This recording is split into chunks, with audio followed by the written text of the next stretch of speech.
tidak boleh pungutan liar, dan juga itu memang kita seluruh pendamping jam sos ratu khususnya Kota Serang juga sudah disosialisasikan oleh Dinsos, artinya tidak boleh ada pungutan apapun terkait ketika RTS mencairkan dana yang sosial tersebut. Dan kebanggaan itu ketika suatu KPM itu dalam taraf ekonominya yang sangat kurang, gitu, ada program ini dan terbantu oleh program Jam Sos Ratu dari Provinsi Banten. Saya selalu memberikan bimbingan, motivasi kepada para KPM supaya anaknya bangkit untuk menggapai cita-cita, dan suatu kebanggaan lagi ketika anak tersebut sudah menggapai cita-cita paling tidak seperti itu.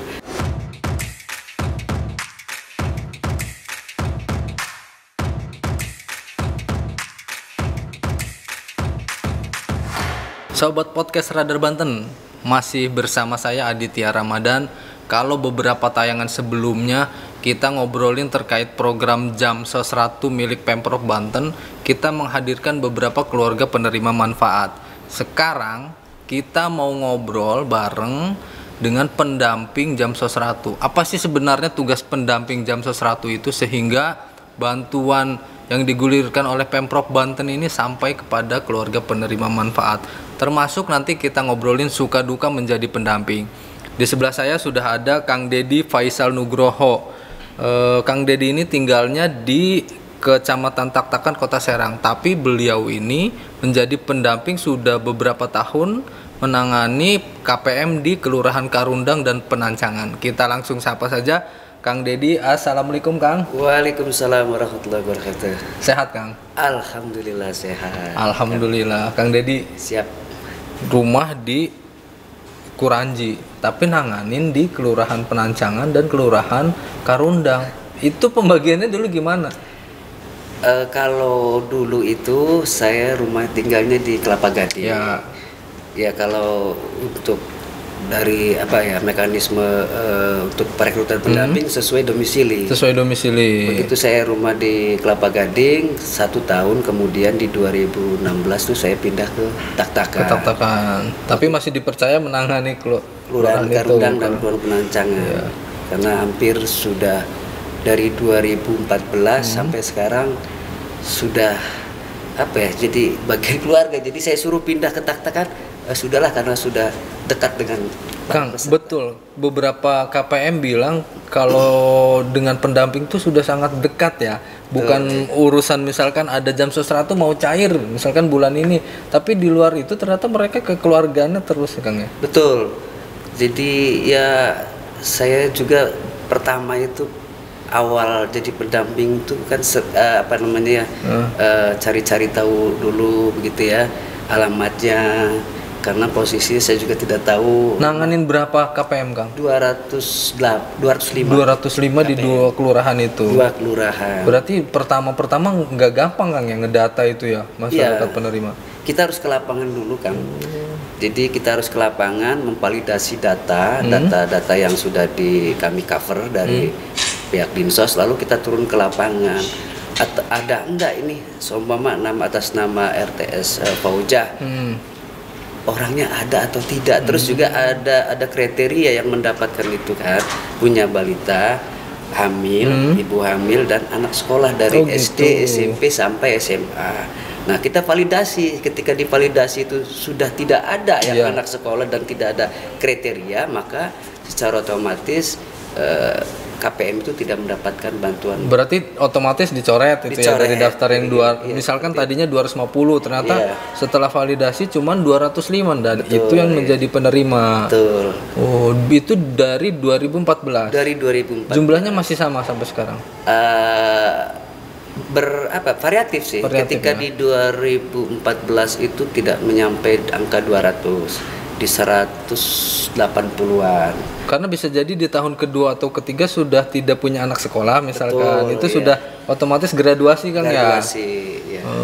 Digraduasi karena sudah tidak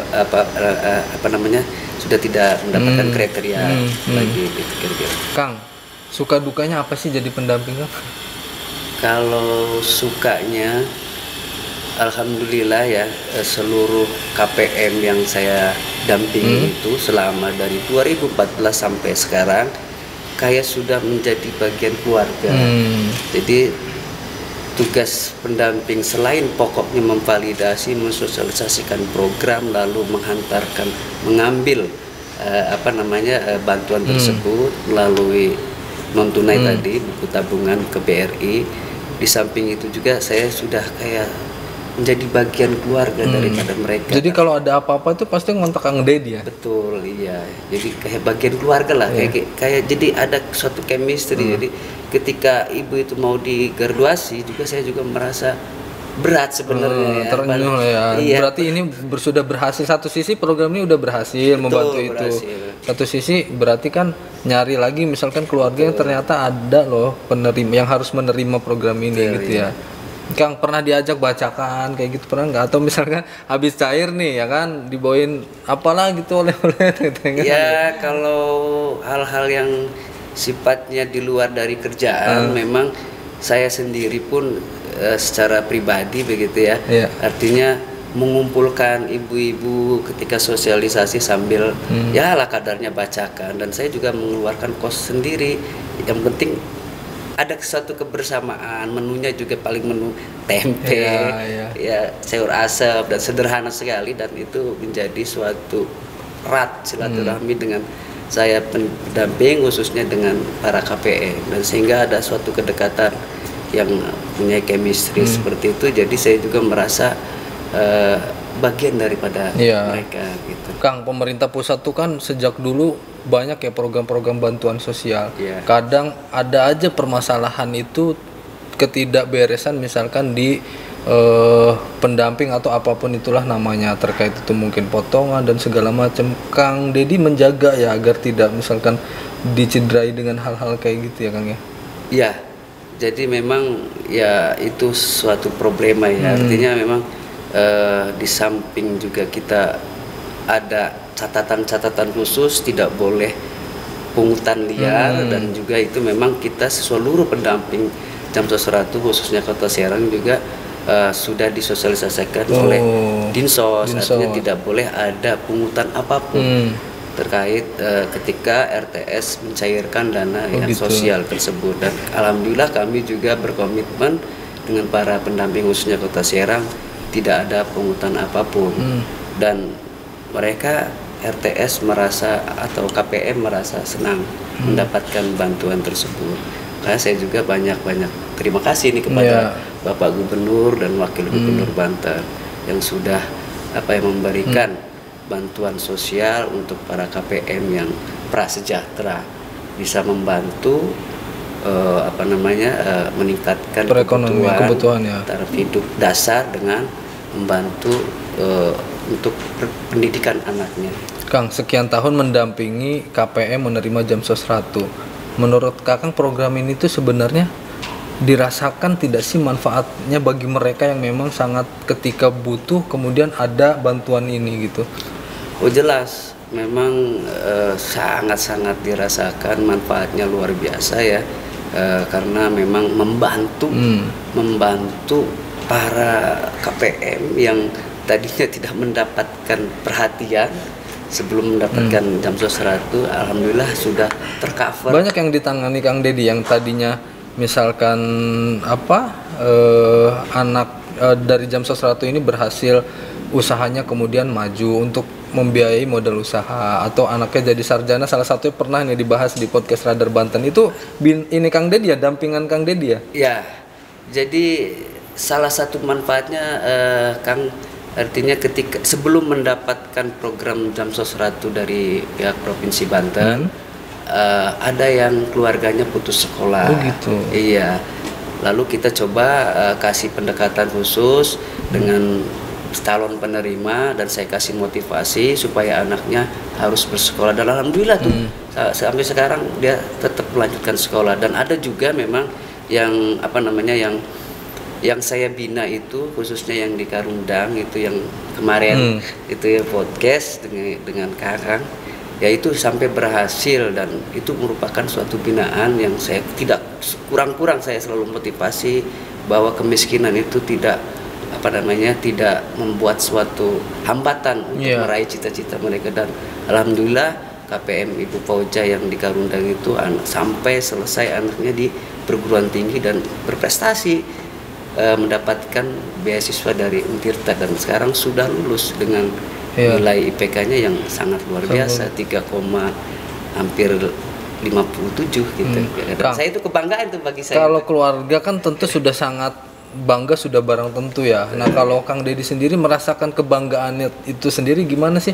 Misalkan oh iya ya, berkat ini setidaknya ada tangan Kang Dedi lah yang membantu sehingga Jamsos 100 ini dikucurkan dan memang layak menerima kan ya yang ibu itu. Nah, kebanggaannya tersendiri tuh gimana sih Kang?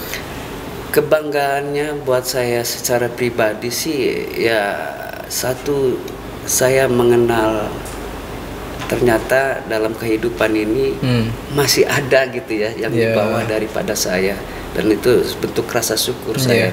Lalu yang kedua juga kebanggaan itu ketika suatu KPM itu dalam taraf ekonominya yang sangat kurang gitu, ada program ini dan terbantu oleh program Jamsos 100 dari Provinsi Banten.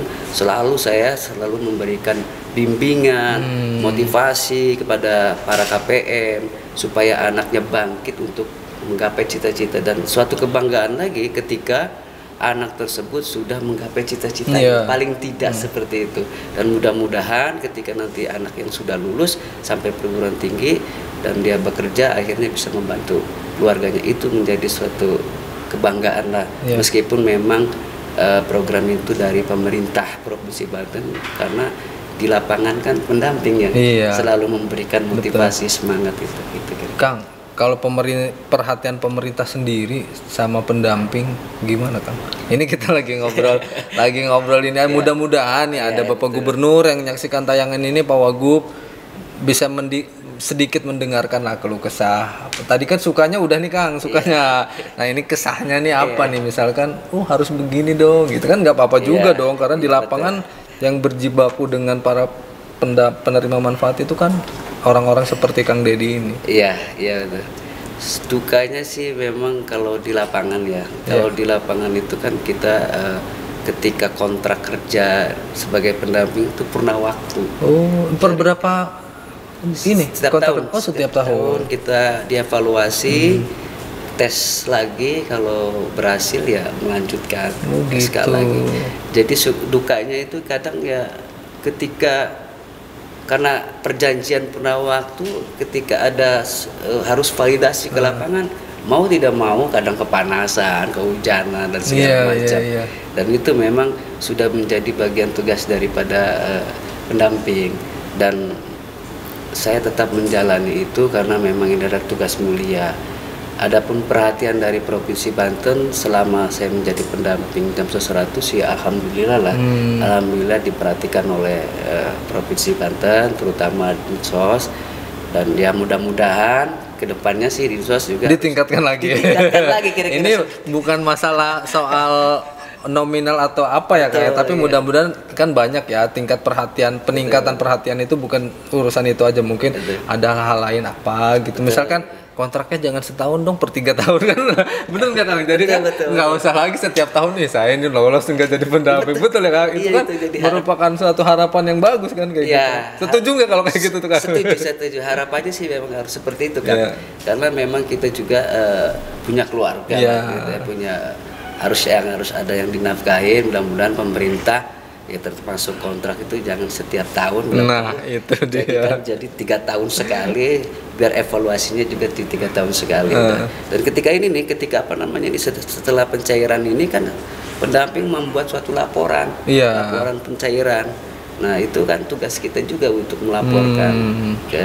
Kan 205 tuh nggak sedikit kan bikin laporan, bisa sampai seminggu bikin laporan gitu. Ya. Kurang lebih 1 minggu. Apa sih Kang yang dilaporkan kan kalau boleh tahu? Ya surat ininya fakta integritas, kwitansi, artinya dokumentasi segala macam itu. Dokumentasi, surat menyurat itu kan untuk laporan ke Bapak Gubernur, surat permohonannya, lalu juga ada fakta integritas, surat pernyataan. Nah, itu adalah bagian daripada SPJ untuk RTS atau KPM yang ditugaskan ke pendamping. Saya muter lagi tuh ke lapangan, mintain fotokopi KTP-nya, lalu beli LKPM menandatangani fakta integritas, surat pernyataan dan kwitansi. Nominalnya kwitansi 1 juta yang tahun sekarang. Ya harapannya mudah-mudahan Bapak Gubernur dan Wakil Gubernur beserta Dinsos Provinsi Banten supaya lebih memperhatikan pendamping lah, biar bisa bekerja secara profesional. Tetapi dari 2014 alhamdulillah sih provinsi sudah memerhatikan. Itu kan namanya sebuah harapan. Dan mudah-mudahan harapan itu terwujud. Gitu. Kang, kalau ngomongin program Jam SOS 100 kemudian di tengah pandemi, kan udah hampir 2 tahun ya ini pandemi. Menurut Kang Dedi, manfaatnya lebih dirasakan nggak sama masyarakat pas pandemi itu kan, karena masyarakat ada yang di PHK, kemudian macam-macam lah gitu. Betul ya, sangat-sangat bermanfaat ketika di pandemi sekarang ini kan memang banyak KPM yang ada yang bekerja suaminya sebagai supir sehingga karena lockdown ataupun PPKM ini akhirnya suaminya yang biasa mendapatkan 1 hari itu, suami KPM mendapatkan 1 hari 100.000 jadi makin menurun, dan itu sangat terdampak sekali bagi para KPM yang terkena. Nah, di pandemi ini pendataan yang untuk 2021 kemarin itu bertambah nggak Kang? Dari kan pastinya ada beberapa keluarga yang memang terdampak suaminya nggak bekerja, kemudian anaknya terancam putus sekolah. Ada penambahan KPM nggak? Kalau untuk penambahan KPM itu kan kita tidak boleh sembarangan mengambil data yang gitu. Iya, jadi harus ada data yang khusus dari data yang dari Dinsos yang mensinkronkan dengan data BPS juga, BPS yang dari pusat. Artinya benar-benar KPM ini sudah di SK-kan sebagai prasejahtera, dan itu kita coba validasi di lapangan. Yang penting tuh sebenarnya tingkat validasi tingkat validasinya saja. Makanya kenapa program ini sejak 2014 itu tidak pernah ada macam-macam ya temuan, baik itu di pemerintah provinsinya sendiri, karena validasi itu yang penting Kang. Betul, iya. Benar-benar yang memang menerima ya harus menerima, yang menerima begitu. Betul. Dan juga ketika kita divalidasi data yang dari Kementerian Sosial itu, kalau kategorinya memang dia sudah tidak layak, artinya ada peningkatan taraf hidup ekonomi yang katakanlah menengah ke atas, dan itu tidak akan mendapatkan program tersebut. Gitu. Secara otomatis karena saya melihat fakta dan realita yang ada di lapangan, kira-kira seperti itu. Kang Dedi, menarik sekali obrolan kita ini, cuman sayang kita dibatasi waktu. Mudah-mudahan suka dukanya Kang Dedi ini menjadi motivasi para pendamping lain. Kemudian yang terpenting sih buat pemerintah Provinsi Banten, harapan dari Kang Dedi dan tentunya ini harapan para pendamping lain mungkin Kang di seluruh Banten ini, agar pemerintah Provinsi Banten lebih memperhatikan keberadaan para pendamping Jam SOS 100 ini. Demikian, terima kasih Kang waktunya. Sudah ngobrol bersama podcast Radar Banten. Nanti bisa di-share ke masyarakat bahwa Kang Dedi ada di podcast kita loh. Terima kasih sobat podcast Radar Banten. Itu tadi kebersamaan saya bersama Kang Dedi Faisal Nugroho, pendamping dari program Jam SOS 100. Mudah-mudahan Kang Dedi selalu diberi kesehatan, Kang. Mampu terus mendampingi KPM menerima Jam SOS 100 dari Pemprov Banten. Terima kasih. Saya Aditya Ramadan mohon pamit. Assalamualaikum warahmatullahi wabarakatuh.